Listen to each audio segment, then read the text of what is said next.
ஜோசியத்தில் நம்ம புரிஞ்சுக்க வேண்டியது கடல் அளவு இருக்குது சார். ஒரு எடுத்துக்காட்டா இப்போ சனியை வந்து தொழில் காரகன்னு சொல்கிறோம் இல்லையா?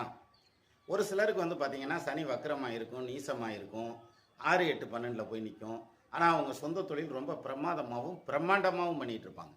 சிலருக்கு சனி ஆட்சியாக இருக்கும், உச்சமாக இருக்கும், அல்லது வந்து கேந்திர திரிகோணத்தில் சுபகிரகத்தோட ஆட்சி பெற்றவனும் அந்த மாதிரி வலுவாக இருக்குன்னு வச்சுக்கோங்களேன்.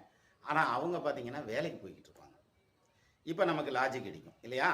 என்னடா அது சனி தொழில்காரங்கன்னா அது நல்லா இருந்ததுன்னா தொழில் நல்லா வரணும், தொழில் அதிபரால இருக்கணும் அப்படின்னாக்க இருக்க மாட்டாங்க.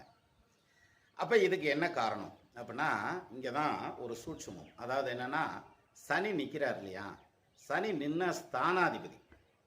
சனி வந்து இப்போ ஒரு 4ஆம் இடத்துல நிற்கிறார். அந்த 4ஆம் இடத்ததிபதி ஆட்சியாவோ அல்லது உச்சமாவோ ஆயிட்டாருன்னு வைங்க, அல்லது ஏதாவது ஒரு விதத்தில் பலமாயிட்டாருன்னு வைங்க, அவங்களுக்கு சொந்த தொழில் பிரமாதமாக வரும். அந்த சனி வக்கரமாக இருந்தாலும், நீசமாக இருந்தாலும், எப்படி இருந்தாலும், பாவகிரகத்தோடு சேர்ந்திருந்தாலும்.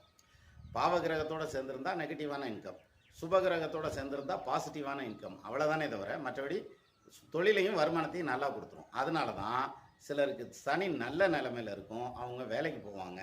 சிலருக்கு சனி நல்லா பாதிக்கப்பட்டிருக்கும், அவங்க முதலாளியாக இருப்பாங்க.